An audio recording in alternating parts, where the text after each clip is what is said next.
Well, hello everyone, and welcome to Painless Universal, a conversation with myself and Welsh. Today I'll be talking to Fumilayo.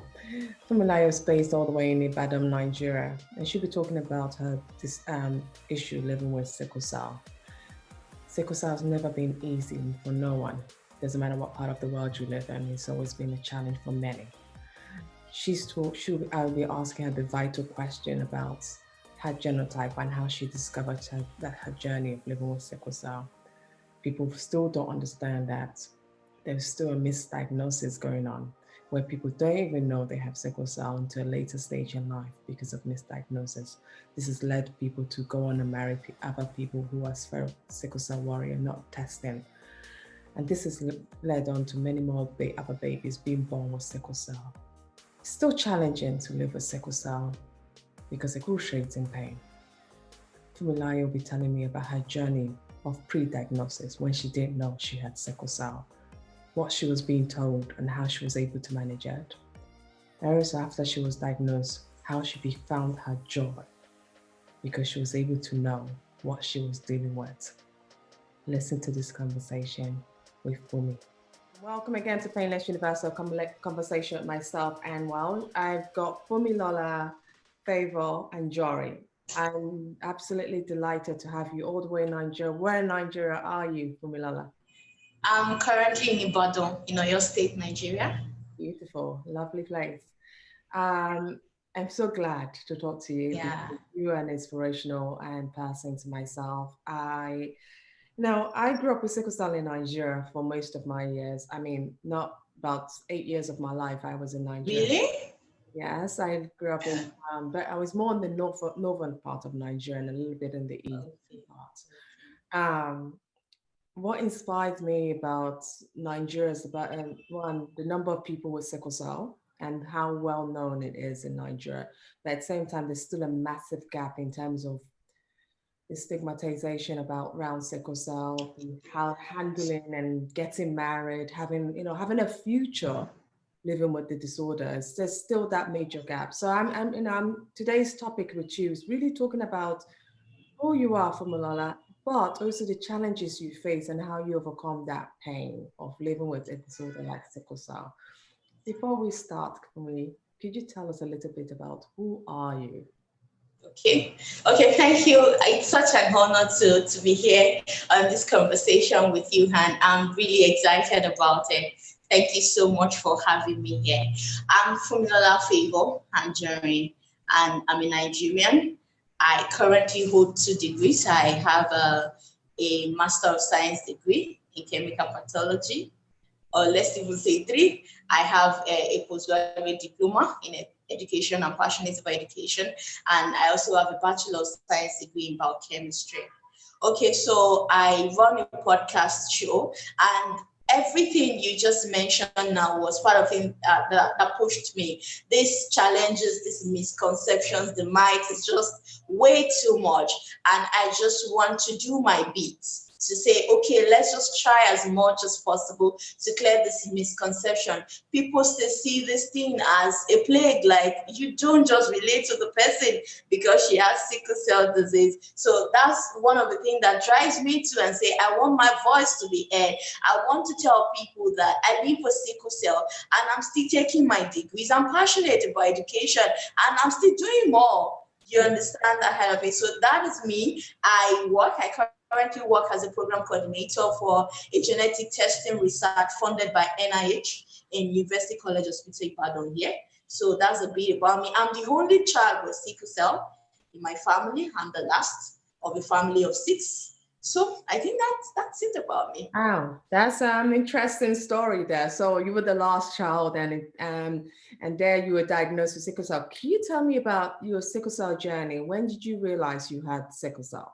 Okay, so it's such an amazing story. I didn't know. I grew up normally till the age of 17, though there was always this episode of one sickness or the other.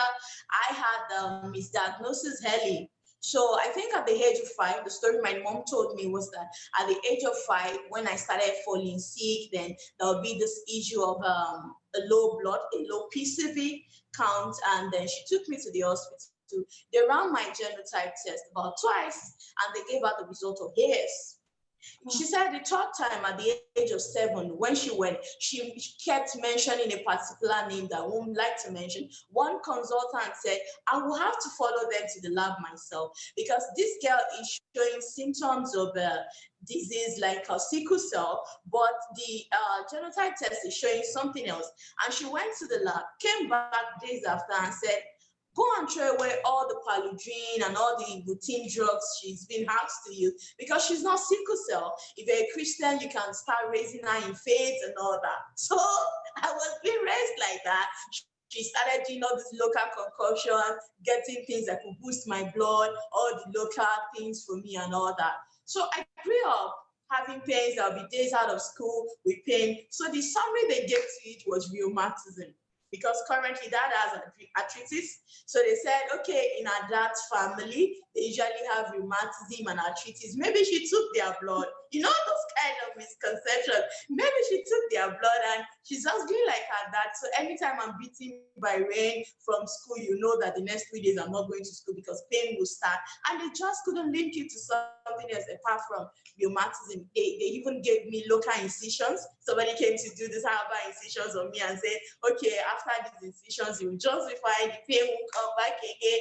Of course, I lost blood during the incision process, and 3 days after, serious crisis came. Then the journey continued until I was 17. I was about to be 17 actually. Then I finished pre-degree from a Nigerian university where I had my first degree, Ekiti State University. Then I had to visit my sister here in Ibadan. She was doing a Master of Science degree, my middle sister. She was doing a Master's in Public Health at University College Hospital. So I just visited her. I wanted to spend the period with her. She's the very inquisitive type. So I had crisis again, and she was like, this is it. I'm not going to join everybody with this assumption that it's just rheumatism or something. You're going to follow me to the hospital aspect of UCH, and she used all the connections she had with our professors then. So they shortened the process, went through consultation, and hola, you're going to do genotype test. And it came out as hemoglobin revealing genotype SS. And really, that experience is still fresh like yesterday in my head. I was looking at the medical laboratory scientists that gave me the result. I said, are you sure? Is this for me? Like, is this supposed to be for me? I read the name again. Anjorin Olufunmilola was written on it. And I was like, okay, let me step out so that I don't create something here. She has to attend to other people. And on the rails, I sobbed. I was like, this is not true. This can't be true about me. I didn't wake up to the reality on time. I said, this is not true. There is a mix-up at University College Hospital. There are so many people doing genotype. I will have to go and run it again. I went to a private laboratory. I did. Since that time, it's been coming out as hemoglobin revealing genotype SS. Like, oh, this is your reality and how to live with it. So that was it for me at the age of 17. That was when I got to. So I lived 17 years in unknown stories, not even knowing that I have sickle cell disorder. You know what, Milalo, this is scary. You know why? You just manage. You're one of those people who, I mean, we must give God the credit here because God wanted you to be alive to tell your story. Yes. And the reason I say this is because, you know, you lived for many years till you're 17 before you found out. And what if something terrible happened? This is where a lot of kids, because of lack of mixed diagnosis, they get seriously ill and they lost number, they die from it because people don't know the proper treatment for people with sickle cell. And I'm so glad that at least finally you now know, because I said to people, the biggest challenge in this world today is the misdiagnosis when you're not diagnosed from it. The diagnosis part takes 95%. And once you diagnose it, the 5% is the cure, because then you know what to do. But the diagnosis is always so difficult. And then you know, there you are living like this, not knowing why. Could you tell me how life has changed for the better since you've known that you now have sickle cell? How have you been able to deal with your sickle cell? Okay, so I think for me, I totally agree with you that it's better known. Now that I know that I have a disorder, I know how to go about it. This is my reality. The truth is, okay, this is what you've been diagnosed with, and this is how you have to learn to manage yourself. Your parents won't always be there, so you have to really learn how to, what are your do's, what are your don'ts. So getting to know now made me realize that, okay, fine, now that this is real, what do you do differently? So I've now learned my do's. Okay, you don't do this, you don't overstress yourself, you don't work yourself too hard, even though you're still passionate about academics and reading so much and taking more degrees. I've learned my way, I've learned what works for me. I don't do my PowerPoint, I don't do my seminars, I don't do my reading preparation when every other person is doing that, because I don't know with sickle cell, I just don't know what's going to happen next. You understand? So I try as much as possible to do my preparation way ahead of time. So it has really helped me that when everybody is saying this is the way to go, I weigh it in respect to my health and say it may be the way to go for everybody, but it's not the way to go for you. And for me, life has been better. And I'm able to look at trend and events of it. Like I had a testimony this year that is looking like, I think I have a month to go. I've not had a hospital admission this year, and to me it's just like you're getting to know yourself better. For me, like, okay, when this happened, then this is the next thing that happens, and it triggers serious crisis, then you have to be admitted. So what if you don't allow this happen? Then I'm able to manage it better. And it's looking like the last time I had an admission was first week in December last year, and it's looking like a year without hospital admission, and I'm fine, still living with sickle cell and doing well and doing a lot of things all together. So it makes life better, getting to know that this is what you have, you know your management. I'm doing well with my routine drugs, and say this drug, you just have to love them like you love yourself. And for me, life has really, really been better in some aspects, maybe not all, but it's been better. So for me, you know, there's still a stigmatization in Nigeria around being married in sickle cell or getting a Yes, job. tell me about it.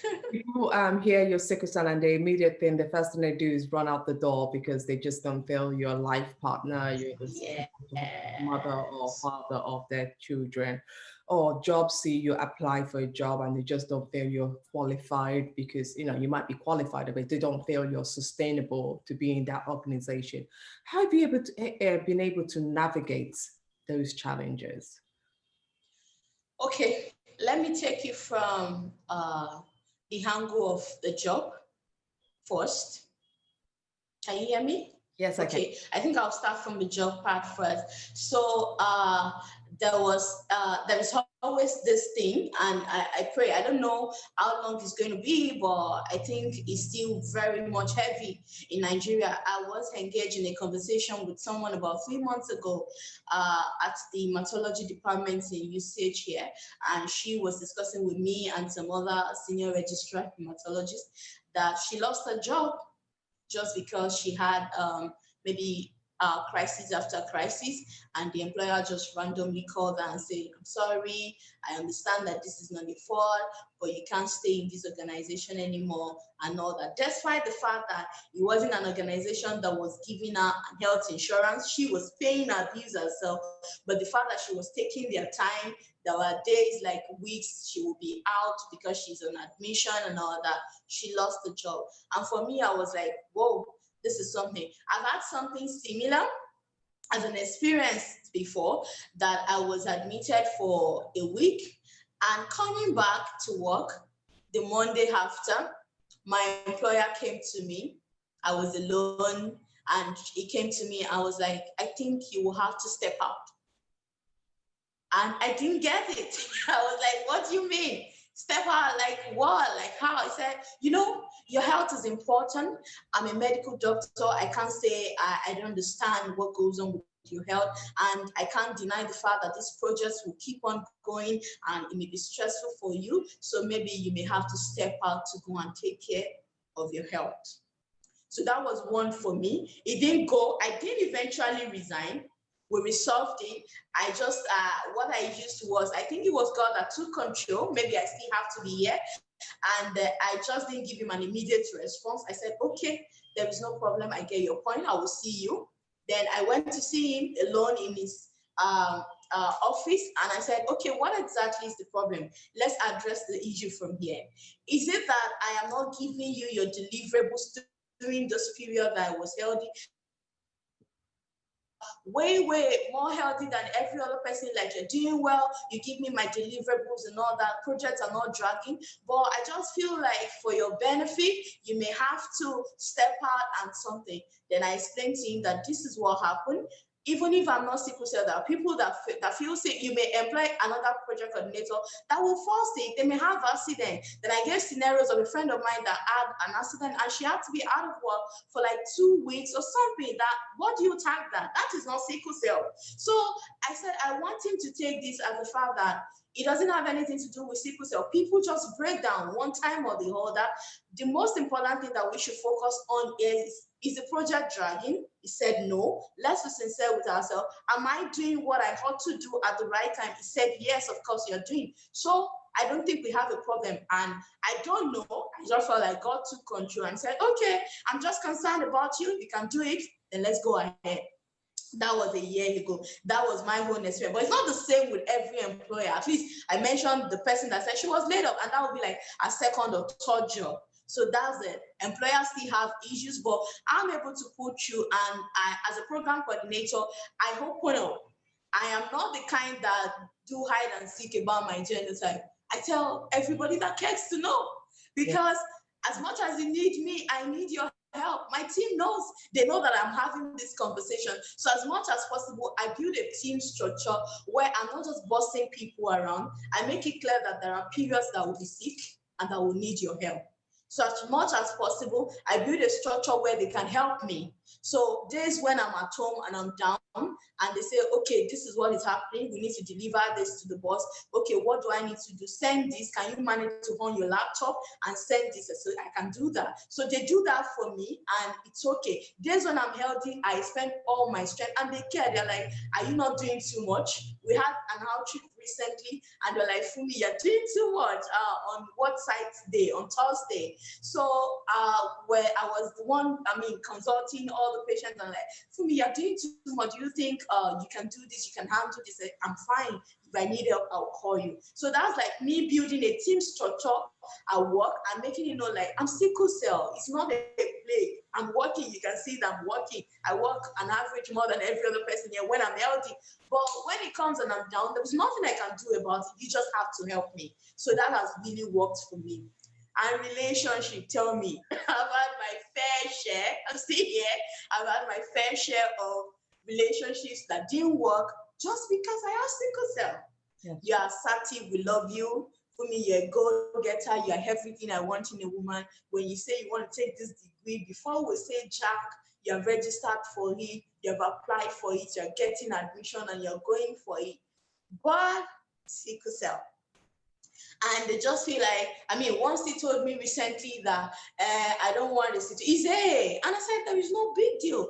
Our genotype is compatible. He said, and the concern he's having is the fact that he won't want a situation where along the line in the marriage journey, his wife will be there no more, won't be there anymore for his children and for himself. And are you insinuating that I will die anytime soon? Is that it? You understand that kind of thing? About that. About people who say that I love you, I would really wish to go ahead. But my mom said, I had a recent publication in Punch newspaper in Nigeria recently. And part of the things I wrote there was that experience because it was traumatic for me a bit. And everything was going on fine. We were about reaching the marriage decision and the family decision. And he said, I can't keep it. It's a big deal. And I just can't keep it to myself. I have to inform my family about it. And making it known to my mom was like, no, it's a no. These people die anytime. They die during child complication. They die during this and that. So you're telling me that out of all the LD girls out there doing so well, you didn't find anyone apart from the sickle cell. And That was the way the feedback got to me. And that was something. So about series and episode, like the relationship is going on fine. But the time when I don't let it stay long anymore. So the lessons I pick from it is I don't even get my emotions involved anymore. Once we are in week 2 or week 3 of dating, I say, I'm genotype SS. So let's deal with it now so that my emotions won't be involved then along the line 3-4 months after you now tell me that there is one story. So it's better that we just maintain the friendship now and then know what we are, opting for. You understand that kind of, so I've had my fair share of experiences that unfolded as a result of having sickle cell. But then it's not my fault. I didn't choose my gene. I'm just No, gonna live and be the best of me. You yeah, no, understand? So yeah. that's it. For me, that's this is amazing because I love the way you shine a light. You're not taking any, negative from your experience. Instead, you found ways to make this work for you. For example, you talked about work and you said, look, I give my all when I'm there. I give it more than 100%. But the days I'm not well, I will go away. But I learned to teach my team to work with me, and I really applaud you for doing that for me. This is a wonderful things you do, really wonderful thing you're doing.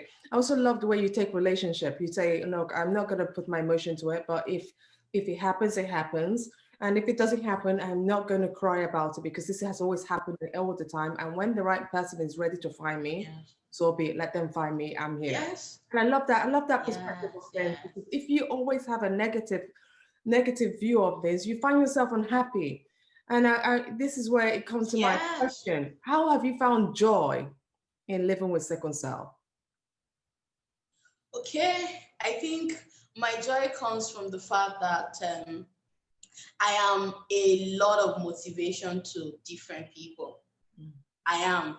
To my family, I am. My mom dad calls randomly, like, I saw what you posted on your podcast, the person you interviewed, and you're just so much of an inspiration to us in the family. Maybe because I don't think they feel like I'm going to die, but they just feel like maybe they didn't really see me doing so much. As soon as they got to know at that age of 17, and I call them and say, this is what is happening in Ibadan currently, I just received my results and all that. Maybe a part of them just feel like, whoa, this is a big deal, and maybe she's not going to go so far. I don't know what's in their mind, but recently they just make me know, like, you are so much of an inspiration to us, and that keeps me going. The fact that people call you and say, I read your story somewhere, and I was inspired by it. I had to let my son read it. He's been withdrawing from the world, saying because he has sickle cell, he's not going to amount to someone. I'm saying, read Fumi's story. And I'm like, that is happening. And it triggers me to do more. And my inspiration really comes from the fact that I'm not divine. God has been good to me. My faith is up, and I'm not divine. What have you achieved? You that you're not with sickle cell, that I have not. I have a degree, you have a degree. I'm taking more degrees. You understand? So to me, I just feel like God is good to me. So there is no reason not to be joyful. So just keep on going. A friend of mine said, this is your smile, it is your selling point. That you're always, has there ever been down? I said, there are periods I'm down. Let's be real. There are periods I'm groaning in pain and you don't know that I'm crawling and I can't walk. I'm in serious pain. But as soon as I'm off it and the pain goes down, the pain score is down, I'm up again with my excitement and say, Fumi, this is sickle cell, this is not you. It's in your gene, but then it's not going to define what you're going to be. And as soon as I make attempts and things work, I just feel like, what has God not done? He's good. Do you understand? So, and that keeps me going. That keeps me joyful. Really, to be very sincere, and it doesn't define me in any way. The only thing that I don't have control over is the relationship aspect, because I'm not going to jump on any guy and say, you must marry me and all that. I don't have control over that. But things that I literally have control over, reading, passing my exams, being the best in my class, and doing well, I make sure I do them, and I do them well, like that. So that is so good. Honestly, that is wonderful. And I really hope you keep shining and inspiring others. You started your podcast. What inspired you to start the podcast? Okay. I think prior to that, I wasn't ready to come up. but there was an event that happened. It was the event of genotype misdiagnosis, not for me now, but for somebody that was a supposed suitor. That guy honestly was everything. He didn't mind. He was going to take it up. He was going to nose drive into it and say, I know I'm in clinical sciences. I know what could happen in pregnancy, in marriage, but I just don't care. You are that kind of woman that I want, and things were going fine until we were approaching a serious stage. And a part of me just feels like, why don't you repeat your genotype test so that we can just be sure? I'm not doubting the fact that you said you're here. And sincerely, this guy went for it. The shocker of my life came, and he came back as AS. I didn't come to town with the reality on time because this was like 1 in 100 kind of guy that didn't mind. He cared so much. Days when I'm in crisis, he was there and all that. Then I said, this is not true. You ran it in a private lab. Come to University College Hospital. I can vouch for their result. Then he repeated it again. He came out as AS. So I think that was what pushed me out, like, okay, that means a whole number of people are actually, not even about sickle cell now, a number of people are actually living, not even knowing that there is something somewhere they have to be cautious about.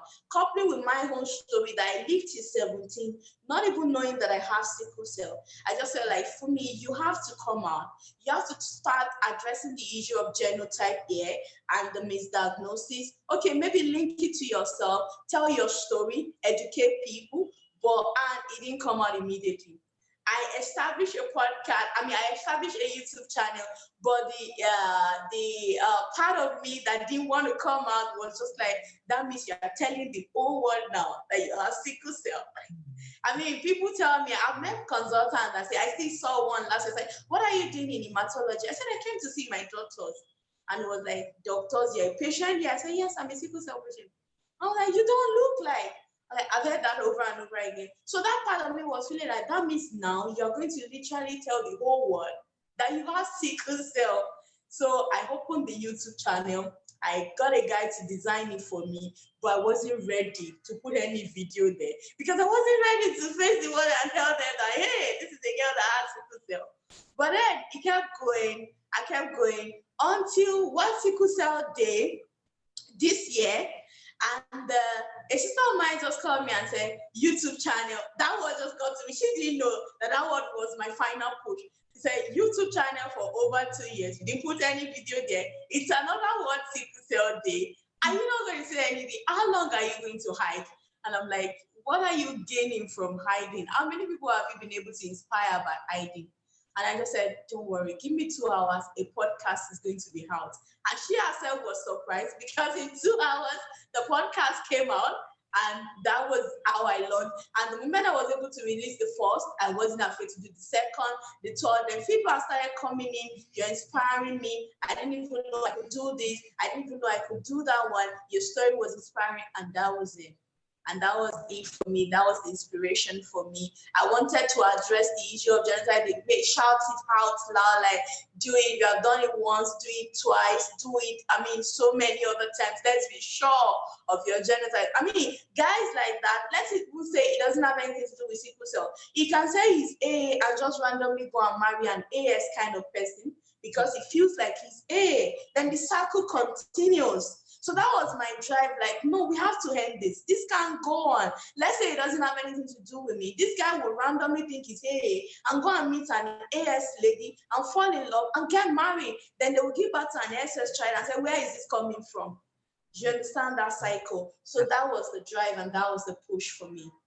Wow, that is a massive drive, though. That is something very fantastic you're doing, really educating people to understand their genotype and, pre-screening, screen, know what you are rather than just going by the assumption and not just, and which also your experience of going to one and it says you're on this, going to lab and it says you're still the same, but keep repeating it until you know this result is absolutely true.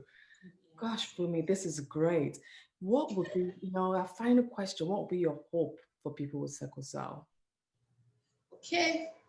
just like I titled the podcast, my encouragement to everyone with sickle cell is you are a victor and not a victim. Don't let that define you. And there is a way that that can make you feel like you're a victim of life, because I felt like that. And that was where the title came from. At 17, when I got to know, I felt a part of me was withdrawing at that point, and I felt like this is unfair. How will I be that one out of 6 children with sickle cell? All my siblings are confirmed over and over again, and there is none of them that are sickle cell. So why will I be the only one? I felt like life was unfair, and I was feeling like a victim of life. But then I feel like I can't go on like this. This is not impacting anybody. You are just going to live on as a pity party if you keep on doing this. Then I said, no, I'm going to make this a victory report and become a victor of life rather than a victim. So that was what I titled the podcast and the channel. You are a victor and not a victim. And that is what I tell them. There is no limitation for you. Fine, you have sickle cell, fine, you're living with it, you can manage it, and you can be the best of you. You can take your career to any length. You can inspire people with your story. And sickle cell, I say over and over again, it's not the end of life. You know, there is this quote of mine that I say that we don't have choice about what will happen to us, but we have choice about how we allow those changes affect us and what we make out of it. That's the choice we have. I didn't choose my genotype, but now that it has happened, how do I impact the world with it? And every sickle cell can take on that spirit, can be that. You can inspire the world with your story, in your arm, in your aspect, and you can be the best of you, sickle cell or not. You can. So. Oh, for me, this is amazing. I am absolutely delighted to share this time with you because you just, shine light on a critical subject, which, so many people have started to talk about it, but, in that there's still many more who are not being able to speak, who are still confused, who are still scared, who and recently diagnosed and not sure what will be. You really proved that it doesn't even matter what part of the world you live in. You just have to find joy at that and at the end of the tunnel. Thank you so much for your time and for this sharing your knowledge and wisdom with myself today. Thank you. Yeah, thank you so much for having me, Han. I'm grateful. Thank you so much.